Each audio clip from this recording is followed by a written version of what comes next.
cu Giabi. Așa când te uiți pe primul 11 și pe rezervele sibienilor, te întrebi cum a ajuns pe loc direct retrogradabil echipa lui Marius Măldărășanu. Răspunsul este probabil pentru că nu a prea mai bătut pe nimeni. FC Botoșani cred că are unul dintre cele mai dificile meciuri pentru o echipă de Superliga în această primă etapă din faza grupelor, pentru că va primi vizita Farului, minge în careu, o șansă bună, viteză în plus pentru echipa sibiană, un șut moale și balonul în doi timpi în brațele lui Anestis. A ieșit bine aici. Da, ți-am zis, Botoșani nu va avea un meci ușor în această seară. Ocazie mare. Mare de tot, da. Da. Am văzut meciul cu Cinsere, dar am văzut ce s-a întâmplat. Clasamentul, adică reușesc, iată, să confirme de la etapă la etapă. Sunt din ce în ce mai greu de învins. Superbă pasa. Frumoasă acțiunea! Cea mai mare ocazie a celor de la FC Botoșani vine în minutul 12. Căbuz. Dumitru. Joacă repede. Câmpanu reprimește acțiunea. Arată bine. Onghenda. Bună pasa. Șansă imensă de 1-0 și este gol! Gol, dar să vedem decizia de la margine. Să vedem decizia de la margine. Deocamdată Nicola Coftaliuc este la locul potrivit și îndeplinește o simplă formalitate. Totul pleacă de la acest Onghenda. El face diferența cu acea pasă. Apărarea Sibiului cedează 1-0 pentru FC Botoșani. Nu e offside aici. Nu e. Nananvi. Uite la Ungaranvi. Nananvi dormea pe el. Și atunci, cu tot efortul lui Căbuz,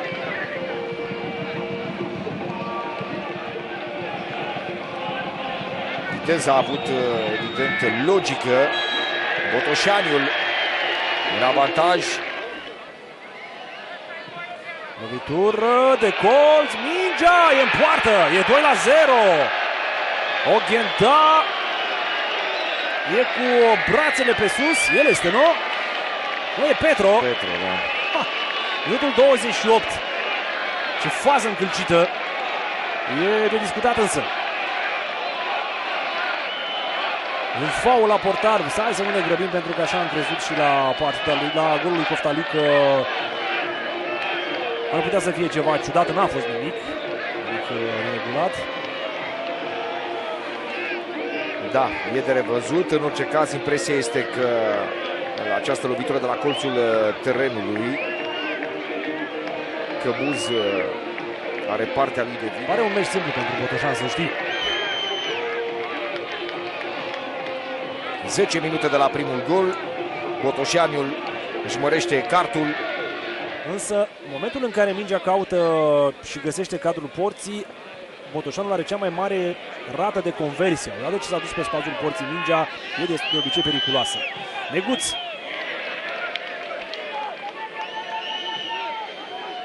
Bicianu joacă flanc pentru Nananvi.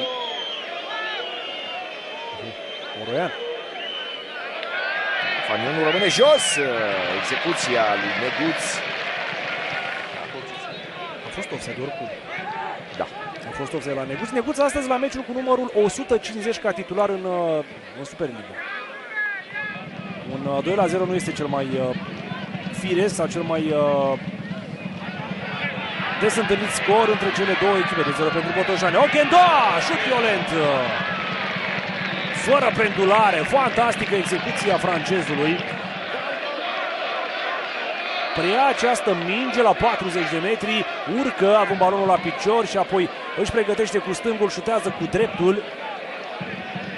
A fost pe centru. Se întârzie puțin execuția, vine Neguț cu acest balon și este parada lui Anestis. Ce ocazie monumentală, minutul 82. Și prietenul să-i dea grecului gol. A fost acolo și ceva. La pământul jucător al lui Leo Grozavu este chiar capitanul Miron.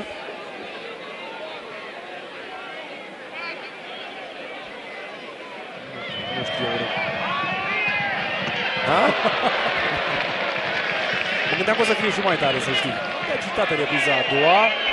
În mod special, totul vine pe fundul acesta al frustrării pe care elevii Olgărășanu nu au cum să... Dă bine, îl pune la încercare pe Căbuz. Continuă pericolul. Mitrov și... Oricum, una peste alta, să știi că Herman Aștad a arătat mai bine decât în partida cu Cipsele, da? Neguz la prima bară! Ți-am spus că este o echipă ghinionistă. Ți-am spus că atunci când nu vrea îl de sus, nu-i dă lui, pentru referit lui timp dacă va mai avea. Se termină meciul. Se termină partida de la Botoșani, scorul stabilit în minutul 28 este și cel final. Botoșani, Hermannstadt 2-0, o nouă victorie, ne pierdem șirul. La un moment dat o să căutăm în arhive când a bătut-o cineva ultima dată pe Botoșani. Echipa lui Leo Grozav, nu doar că nu pierde, dar nici măcar nu mai face remize.